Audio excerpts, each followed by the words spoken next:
Oi, oi! Sejam bem-vindos ao Entre Tapas e Cartas, seu novo podcast favorito. Eu sou a Amanda, cartomante terapeuta holística e host desse podcast maravilhoso. E estamos em mais um episódio. Hoje, entre várias coisas, porque na hora de montar esse roteiro, especificamente foi muito difícil, porque eu queria falar de tudo que a convidada faz, e eu sei que não vai dar tempo, e eu sei que eu vou ter que chamá-la de novo várias vezes. Eu quis trazer um pouco a discussão para um lado de algo que é objeto de estudo da nossa convidada hoje, que é o propósito. Quis trazer uma conversa que também a gente pudesse usar as nossas ferramentas de autoconhecimento e autocuidado para conseguir conversar sobre isso de uma maneira mais responsável e fluida. Eu sinto que a discussão de propósito está se perdendo entre os coaches liberais da internet e isso não faz parte do que a gente acredita aqui. A gente acredita numa formação com propósito que possa ser feita a partir de um lugar muito mais holístico e consciente.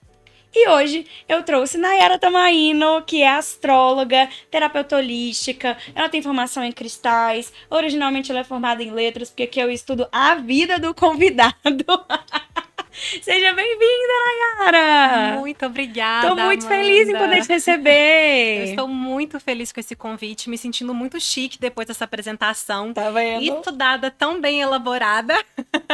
Tá, querida. E eu já fiquei presa no assunto só de ver você aí falando da elaboração, dessa questão do propósito. Tô animada, hein? Nai, como eu também quero te apresentar para a minha audiência, eu queria muito que você. Uma das coisas que me pegou muito quando eu estava observando o seu conteúdo, até para poder fazer jus à sua sabedoria e à sua experiência, é que tem em algum momento que você fala que você está relacionada com o universo da espiritualidade, do holismo, há mais de 15 anos. E eu sei que a melanina é uma grande bênção, e pode ser que daqui a 15 anos a gente esteja gravando podcast e você com essa exata cara, mas 15 anos são muitos anos.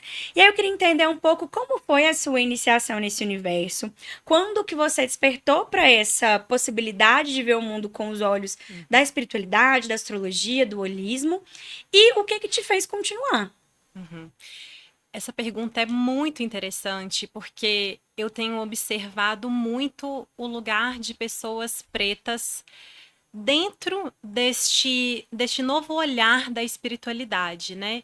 Então já aconteceu algumas vezes de eu ter sido repostada ou mencionada em algum conteúdo relacionado a pessoas pretas e muitas pessoas trazem algumas respostas assim: ai, mas astrologia, o mundo holístico, o mundo místico é um lugar assim, né? O jovem místico, né? É um lugar muito, às vezes, pensado para pessoas brancas, né? E eu tenho 37 anos, Te mas choca? mas já tenho esse interesse desde muito jovem, né?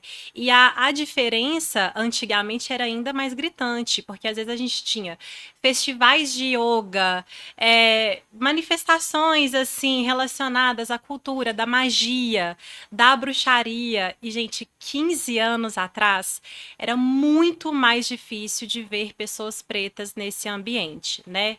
A minha família sempre teve o hábito, a minha madrinha é mãe de santo, então a minha família sempre teve muito hábito, assim, de ter um ambiente familiar muito voltado para a espiritualidade, apesar de que a gente nunca foi adepto de nenhuma religião.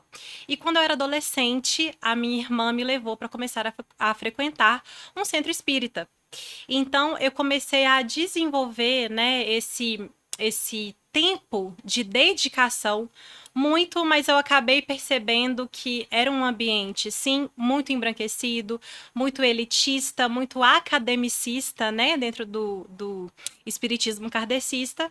E hoje em dia eu não pertenço a nenhuma religião, mas eu tive, sim, essa origem na minha família e nessas vivências que estavam mais agregadas a essas pessoas. Até porque a religião não implica na espiritualidade. Acho que nesse processo também de embranquecimento das coisas, principalmente culturas de matriz africana, uma das coisas que a gente conversa muito, eu sou uma pessoa de candomblé, é que o candomblé, por exemplo, enquanto uma manifestação de matriz africana, é uma filosofia de vida, é um hábito social, não é uma religião como o cristianismo preconiza, por exemplo.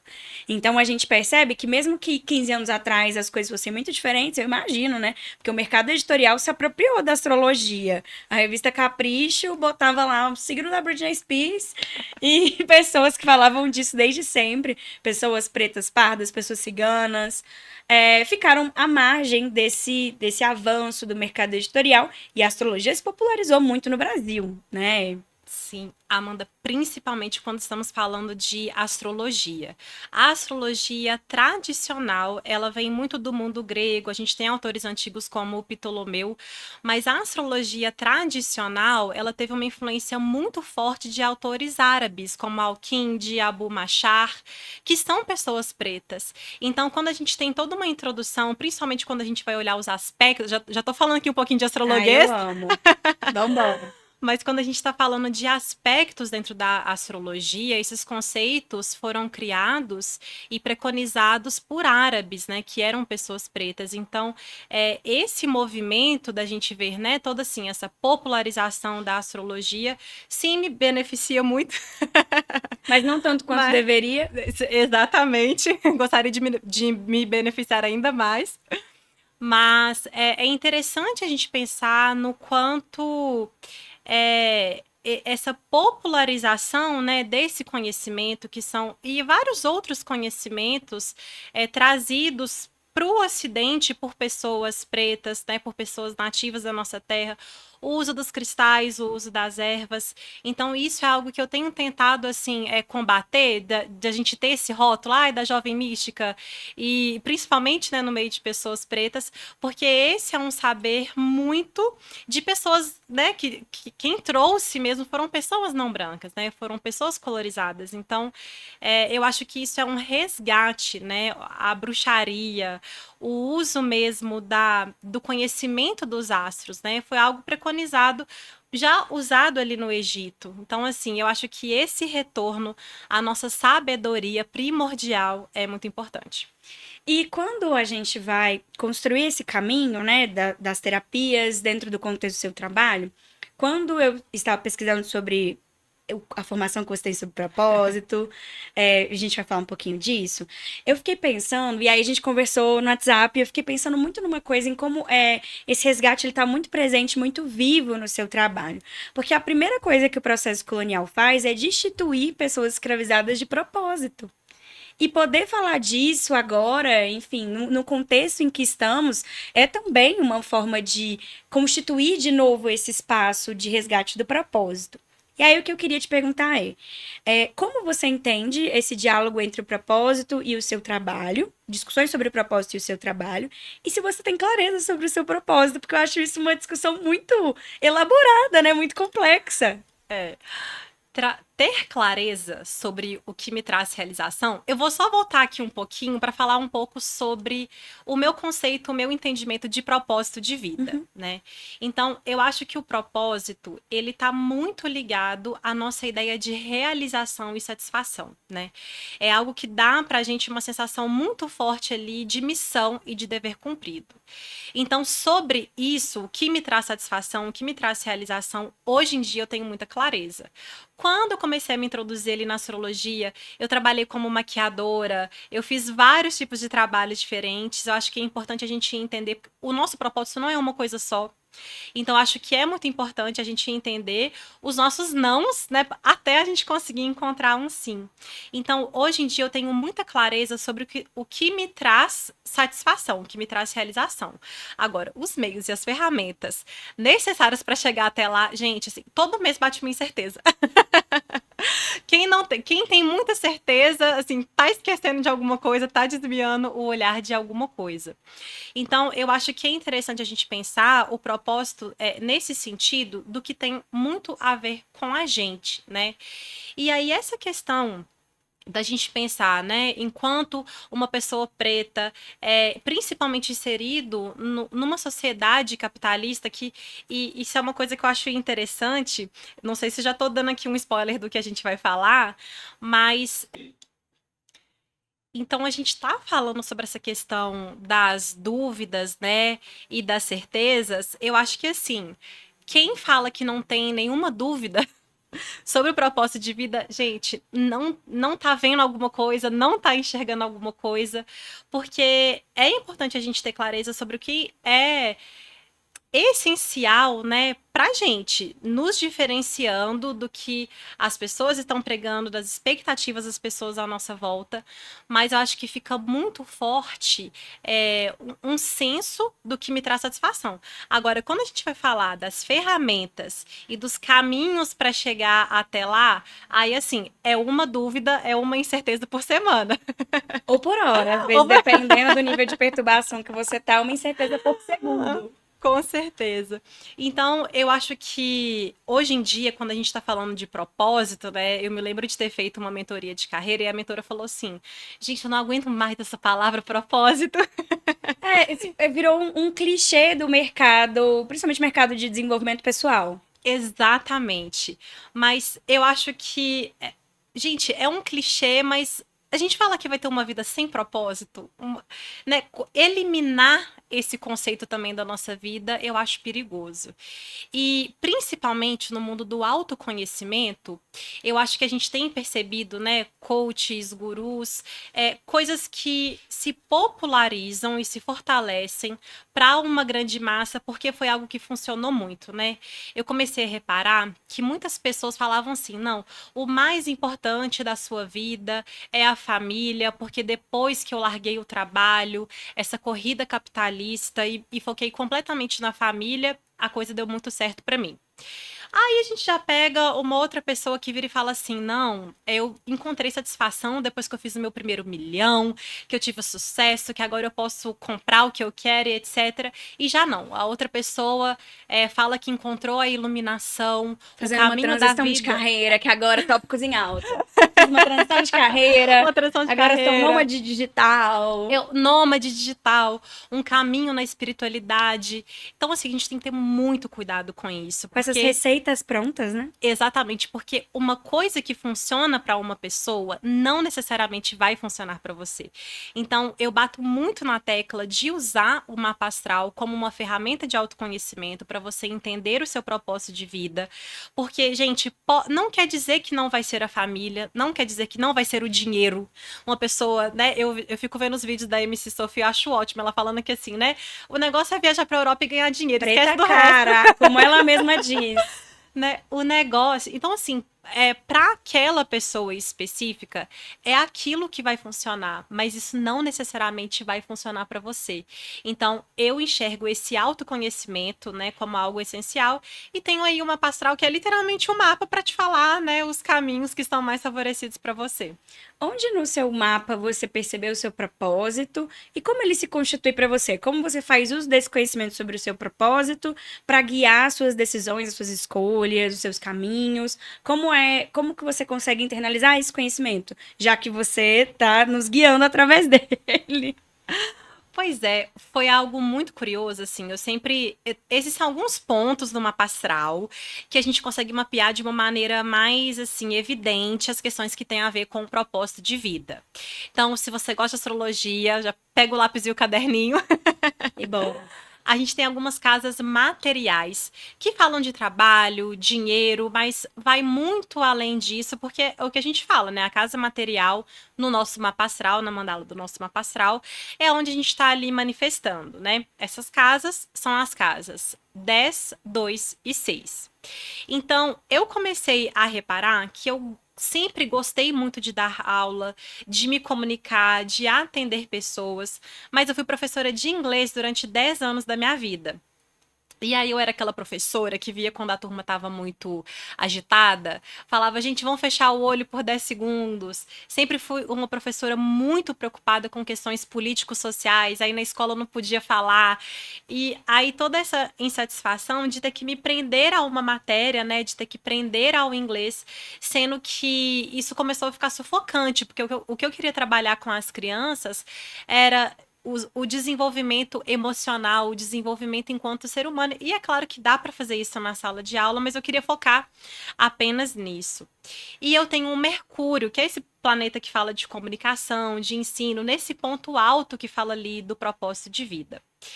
Só que eu fiz a leitura do meu mapa astral ali em 2018 e falei assim: gente, não é professora de inglês, é outra coisa, eu ainda não sabia o que era. Então eu abri um espaço que era um estúdio. E nesse estúdio, em 2019, eu comecei a trabalhar com maquiagem, porque eu tenho uma Vênus, que é o planeta da beleza, das relações. E comecei a atender com astrologia, né? Eu tenho um propósito de vida muito ligado ao signo de Câncer, que é o cuidar, o trabalhar a saúde emocional, a nutrição das pessoas, né? Então, nesse momento que eu tava ainda ali tateando, mapeando o que era para mim, eu falei, gente, eu vou experimentar. E aí fiz essas duas coisas. Atualmente, eu tenho um curso sobre propósito de vida. Então, nesse curso, a gente trabalha essas casas, o planeta Vênus, que fala sobre o que nos dá prazer, porque eu não acredito em um propósito que não envolva prazer. Um propósito sacrificante, né? Um propósito que é sacrificante. E assim, muitas vezes na vida, em algumas fases da vida, a gente vai passar por momentos que são mais ali, mais desafiadores, mas quando a gente tem ali por trás algo que nos dá prazer, a gente, né, acaba encontrando essa motivação que é muito necessária, né? Então, aí, além de falar de Vênus, eu falo também do Saturno. O Sol, né, gente? Quando a gente fala assim, meu signo é X, né? O Sol, que é um importante, que é a nossa identidade, né? Mas eu falo também de Saturno e Quiron, né? O Saturno, aquele planeta que se apresenta como um desafio, uma cobrança, que quando a gente entra ali na vida adulta, passa pelo retorno de Saturno. Não, eu já tô aqui com essa pergunta aqui na ponta da língua, porque eu entrei no meu retorno de Saturno esse ano, e Saturno passa na minha casa 2 no signo de Peixes. Então, eu estou comendo pão que já babaçou a audiência. Deixe um comentário, sabe? Hoje, às 23h99, oração pela vida da cartomante. Porque, assim, tá impossível. Vamos aumentar essa corrente, fazer uma corrente para todo mundo que tem Saturno em Peixes, que tá passando ali por esses retornos de Saturno, né? Porque Saturno em Peixes é difícil? Não necessariamente por ser um Saturno em Peixes é difícil, mas o retorno de Saturno, como ele é uma cobrança, né, é a nossa confirmação ali na vida adulta. Eu falo que é como se fosse a prova final de um curso. Por Deus, é o Enem da vida adulta. É o Enem da vida, né? Então a gente já tem uma cobrança. Agora, o Saturno em Peixes, ele é um tema muito forte relacionado às questões da nossa empatia, da arte, da cura, da espiritualidade. Então, assim, quem tem o Saturno em Peixes e já está trabalhando nesse tema, ainda mais pra você que pega na casa do dinheiro, é assim, gente, Juro. Não chama a Amanda pra rolê não, tá? Porque ela tá ocupada trabalhando. Sim, é exatamente isso. É Não exatamente chame. isso. Inclusive, hoje, estamos gravando aqui sexta-feira, quase 9h da noite, ela está fazendo o quê? Trabalhando. Pois é, eu vou pro rolê depois, entendeu? É eu tô pronta, né? isso. Porque ela já A Amanda vai dormir cedo. Hoje eu vou. Hoje ela vai dormir cedo. Pois é. Então, eu acho que são vários elementos, né? Não tem como a gente também falar que o propósito é uma coisa só. O mapa astral, a gente tem vários elementos que são muito importantes, né? Mas foi muito isso. Eu tava sentindo insatisfeita. Gente, eu tava sendo aquela pessoa, assim, que ia pro trabalho e fazia uma pausa e chorava no banheiro. Sabe? De desespero, de desânimo. Todo dia aquela sensação. E é interessante a gente pensar, porque hoje em dia eu tenho vários dias ruins, né? Na vida, por questões relacionadas a trabalho. Quem não tem dias ruins, né? Inclusive, eles são muitos. Ainda mais sendo uma pessoa autônoma, que trabalha com espiritualidade. A gente deveria montar um sindicato, bater lá na porta do Lula e falar, por favor, queremos uma categoria, queremos um lugar pra chorar. Olha, a vida... Inclusive, esse ano tem sido um ano que eu tenho desejado muito fazer essa virada, assim, talvez voltar a trabalhar no esquema CLT, porque o trabalho autônomo. No meu mapa, eu tenho uma indicação sobre um desafio, porque eu sou uma pessoa, assim, um tanto quanto preocupada, quanto a horários. Eu tava num esquema de trabalhar, assim, 16 horas por dia, de domingo a domingo. Juro. Eu vejo que eu não tenho muito freio. Então, eu tô nesse momento, sabe, gente? Talvez passando por uma nova transição de carreira, a vida continua, né? É transição atrás de transição. Atrás de morro tem morro. Que bom, né? Se a gente ficar parado, a coisa também não Com fica boa. Com certeza. Então, eu acho que existe, sim, né, algumas indicações que são muito válidas quando a gente observa ali no nosso mapa astral, mas aí eu comecei, né, passei por esse momento e falei assim, não, gente, o negócio não é dar aula, o negócio é trabalhar com astrologia, mas como a gente pensa, né, que o nosso mapa, a nossa história nunca é uma coisa só, é muito interessante a gente verificar dentro do mapa, né, onde essas questões se unem. Uma coisa é o que dá prazer pra gente. Ah, eu tinha falado também no meu curso, eu falo sobre Quiron, que é uma ferida de alma. Então, assim, é um trabalho em desenvolvimento, é sempre um trabalho em construção. E com camadas muito profundas. Que eu sinto que com essa popularização e a neoliberização do propósito, as discussões ficaram muito rasas. E eu sinto que, principalmente as pessoas com quem a gente trabalha, são pessoas que pedem respostas mais profundas. E que às vezes elas ficam perdidas nesse caminho entre o que convencionou-se que era o propósito e o real propósito delas. Então, não raro eu recebo, enfim, durante os atendimentos, na caixinha de perguntas no Instagram, lá no Tarot de Amanda, perguntas, qual é o meu propósito de vida? E aí eu sinto que as pessoas simplificaram demais e, ao mesmo tempo, se distanciaram dessa necessidade de olhar para o propósito. Nayara, para você, qual que é o maior valor de olhar para o propósito de forma cuidadosa? A partir desses lugares que a gente vem conversando, qual que é a maior joia que tem nesse processo para você? Então, eu tinha até começado a pensar sobre isso, e para mim foi muito essa chave que virou, né? Quando eu era professora de inglês e estava muito satisfeita, a maioria dos meus dias eram dias que eu tinha muito desânimo, muitos desafios. Eu estava vivendo uma vida muito focada nos desafios, no que me deixava triste, nesses dias ruins, e eu tinha intervalos de dias bons, de dias que eu me sentia bem. Quando eu percebi que eu precisava fazer essa transição, e foi uma coisa meio assim, né? O universo meio que caminhou, eu tava sentindo, e aí eu vi uma leitura de mapa astral, que foi uma leitura de mapa astral no Instagram. Eu sempre me interessei por esse mundo místico e holístico, mas eu sou leonina. Então eu nunca me identifiquei tanto com esse lado do leão, de querer aparecer. A gente lê, vê o horóscopo, vê a interpretação assim. Você gosta de aparecer e tal. Gente, mas eu não sou assim. Eu tenho a lua em Virgem na casa 12. Que são pessoas que têm um lado mais tímido, assim, emocionalmente, né? Falando bem aflorado. E aí eu vi uma astróloga que fez um sorteio de uma leitura de mapa astral. E a pessoa tinha o mesmo ascendente que o meu. Aí eu comecei a ver, gente, nossa, mas isso sou eu. Isso sou eu. Na hora que eu terminei, eu agendei uma leitura de mapa astral pra mim no dia seguinte e fiquei desesperada. Eu falei assim, gente, essa leitura desse mapa completo é muito eu, e comecei a estudar e aí virei astróloga. Aí caminhou para isso. Qual é o ascendente misterioso? O meu ascendente é Libra. E aí já comecei. Aí, gente, falando dos irmãos, falando do amor, do propósito, eu me identifiquei demais.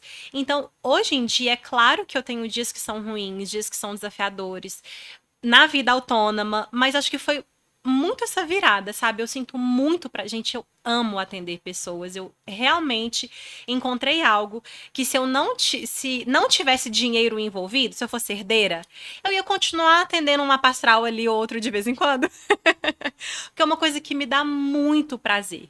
Então, para mim, foi essa virada de chave, assim, de não ter, né, apenas alguns dias bons no meio dos dias ruins, mas sim ter dias bons de uma maneira geral, fazer algo que eu amo, que eu acredito. E é claro que ali no meio tem uns dias ruins que a gente, né, abre os boletos para pagar e quer sentar e chorar, mas é isso, né? Fala não. Uma das coisas que eu fiquei curiosa em saber é como que essa noção de propósito que você desenvolveu para si e também no seu curso sobre propósito, elas impactam nas suas rotinas de autocuidado. Como que isso transforma também a sua rotina e os seus rituais com você mesma? Sabendo que, e é isso, a gente fala com isso de causa porque eu namoro um leonino. Leoninos são seres muito ritualísticos. Sim, ainda mais com a lua em virgem, né? O Muito virgem com o ritualístico. leão. É muito interessante quando a gente pensa que no nosso mapa astral, a gente tem uma casa específica que fala sobre trabalho, que fala sobre rotina, e para mim tá no signo de Peixes, que é um signo muito espiritual, que precisa ter esse momento assim de contemplação, que é uma rotina e um trabalho que fala muito sobre a empatia com o outro, né? Então isso tudo sempre foi muito forte para mim, né, 15 anos atrás, né? Não foi à toa. Mas o meu principal movimento, assim, ritual de autocuidado diário, é rezar quando eu acordo e quando eu vou dormir. Gente, isso assim, parece uma coisa boba, muitas pessoas fazem, mas quando eu tô num momento de vida que eu, eu não tô tendo tempo, aí vai dormir, aí não dá tempo de rezar, né? Aí já esquece. Eu vejo que quando eu retorno a esse lugar, né, de fazer uma oração quando eu acordo e quando eu durmo, isso muda a minha vida, a minha disposição, a cabeça e etc. Mas de altos cuidados assim, mais específicos, né, de uma maneira mais evidente, eu sempre tento defumar a minha casa, fazer uma limpeza, pelo menos semanal, assim, uma limpeza com erva e o banho de erva, né? Então, eu acho que isso fazer essa manutenção, Sim. né, é muito importante. Diariamente eu sempre tô com os meus cristais, não, assim, sempre tem algum cristal que eu tô trabalhando. Desde antes de ter o curso, né, de cristais, a formação em cristais, eu sempre trabalhei com os cristais de uma forma muito intuitiva. Então, isso eu acho muito forte, acho muito importante. Mas eu gosto muito de me concentrar, assim, em coisas que me fazem bem, assim. Eu enxergo a prática de exercícios físicos como um autocuidado. Fazer terapia... Nossa, eu tô muito em falta com a minha terapeuta. Se ela ver isso, me desculpe. Prometo Mas que eu tô com a intenção de voltando. voltar? Peço desculpas, mas já. Qual é o próximo horário? Mas eu acho que esses elementos, né, que falam sobre a nossa saúde emocional e mental são muito importantes. Mas assim, o cuidado com as ervas e com os cristais e esse momento, gente, de intenção, né, de você mentalizar algo, gente, algo bom para começar o seu dia, é ótimo. E finalizar o seu dia agradecendo. Mesmo que você tenha tido um dia péssimo, você escolher uma coisinha ali para agradecer, para fazer a sua prece, já para mim já muda muito. E ajuda também a manter a fogueira da fé acesa, porque é isso, né? Ser uma pessoa que, no nosso caso, que empreende num segmento que está sujeito a oscilações de percepção, né? Tem uma crise política, uma crise conservadora, o nosso trabalho é o primeiro a ser questionado, mesmo que subjetivamente. E aí a gente vai tendo que navegar ao longo disso, construir essa percepção positiva e ter muita fé no que a gente faz no nosso propósito, com certeza é um grande divisor de águas. E não é fácil. E agora tá ainda mais difícil com essa entrada do Saturno no signo de Peixes, porque a gente passou ali, né? Então, eu tô no Saturno retrógrado em Peixes, no retorno do Saturno em Peixes, e o Saturno está em Peixes. Isso. Ah, tá. O Obrigada. retorno de Saturno é exatamente isso, porque a gente pensa assim, né? Eu que sou leonina. Eu nasci quando o Sol estava no signo de Leão. Então, todo ano a gente tem esse retorno. O retorno de Saturno é como se fosse o aniversário de Saturno. Ele só demora um ciclo de mais ou menos, né, 28 a 30, 31 anos ali.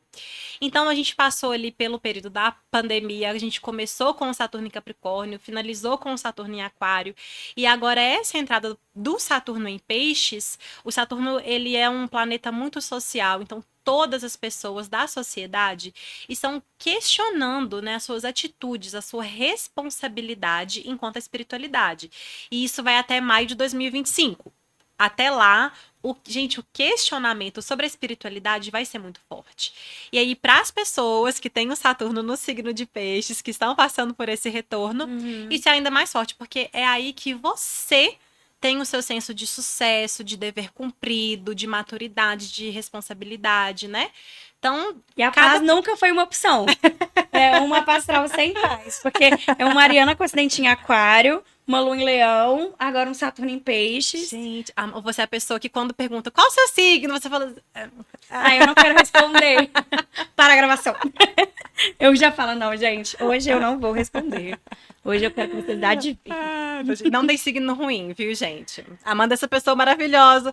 Ainda que a Ariana com Aquário com Leão, olha só. Ainda que tenha alguns problemas, é um caráter impecável, um temperamento difícil. Mas o autoconhecimento ajuda a gente a dar a volta. Nai, vou seguir para o nosso momento com o patrocinador, que eu acho que é a cereja do bolo do nosso episódio, que é quando a gente faz uma brincadeira, que é um Eu Nunca. E o Eu Nunca funciona da seguinte maneira. Falei algo, por exemplo, eu nunca desisti de um date por causa do mapa astral dele. E aí, se você já tiver feito, você toma. Se não tiver feito, não toma. Eu já dei esse exemplo para me impedir de querer usar, entendeu? Então, vamos seguir. Eu vou propor, mas caso você queira propor também, o espaço é livre, tá bom? Vamos lá, vou começar com um que tem me atravessado muito esses tempos. E agora a gente sabe que é porque o Saturno está em peixes e o da cartomante também é um Saturno em peixes. Não sabia disso, agora eu tô sabendo. Eu nunca duvidei do meu propósito. Gente, se você não começar duvidando, você tá começando errado. É. Eu acho que tem muito disso. É um pouco. Eu nunca quis mudar algum posicionamento do meu mapa astral. Ah, gente, eu tenho a Lua na casa 12. É uma casa que fala de inconsciente, de inimigos, ocultos. Ó, vou beber o copo inteiro, pode? Pode, fica à vontade, qualquer coisa eu te sirvo mais. Nossa, socorro, eu fui atingida por essa. Eu também já quis mudar um posicionamento, já quis mudar porque o meu sol é em Áries na casa 3. Então, todas as minhas comunicações são muito explosivas. E aí, eu já quis mudar esse. E eu também tenho um Mercúrio em Áries, também na casa 3. Olha E é um só. Mercúrio retrógrado em Áries. Porque quando Deus estava lá fazendo, os orixás falaram, vou fazer uma pessoa polêmica. O que eu vou colocar? Quando ela vai nascer para ser uma pessoa polêmica? Mas isso é interessante, né? Porque quando a gente para pensar, por exemplo, né? Eu tenho essa lua nessa casa que fala sobre questões que são muito profundas, etc. Isso faz com que eu me conecte de uma maneira muito forte com esse meu eu interior, né? Você com essa questão da comunicação, olha, tem uma comunicação talvez mais explosiva ali. Se não tiver um Mercúrio retrógrado, não para pensar nunca no que tá falando, vai né? Então, falar gente, várias o mapa ele é perfeito pra gente, né? É isso. Agora é aceitar, né? Um aceita que dói menos. E aí eu tenho uma última, mas se você quiser fazer, pode fazer a sua antes. Tem algo aí que você pensou pro nosso Eu Nunca? Ai, eu pensei numa pergunta. Eu nunca fiz algum trabalho de magia ou pergunta no tarô e depois ou me arrependi ou achei algo fútil. Fiquei assim, repensando no que eu fiz. Falar assim, às vezes eu fico, gente, Deus tem trabalhos tão maiores do que isso, sabe? Tá guerra na Síria e eu aqui perguntando isso. Isso eu me pergunto muito, me questiono muito. E pra finalizar, eu nunca quis saber o propósito de outra pessoa. Porque às vezes a gente fica tão preso no nosso, né? Eu sempre quero saber o propósito de todo mundo. É claro que assim, né? Eu lido com isso como uma ferramenta de profissão, mas eu fiquei pensando nas pessoas à minha volta. E muitas vezes, familiares, amizades, quando eu tô vendo assim que a pessoa tá batendo muita cabeça, eu já falo assim, amiga, me dá sua mão, vamos abrir o seu mapa astral. Vamos, entra no carro. No caminho eu te explico. Não, eu tenho que segurar minha mão, ela fica tremendo. Principalmente, sei lá, familiares, amigos, meu namorado, a mão fica aqui tremendo, ó. Fala que tem um problema, eu... Peraí, não sei. Me fala sua data e horário de nascimento que eu te conto um segredo da meia-noite. E não diga mais nada. Nayara, muito obrigada. Eu adorei a sua presença aqui no Entre Tapas e Cartas. Espero que em outras voltas a gente possa se reencontrar. Muito obrigada mesmo por ter me cedido um pouquinho do seu tempo, da sua sabedoria. Vou te dar um espaço para você divulgar o seu trabalho, falar o que você faz e falar um pouco sobre o curso de propósito.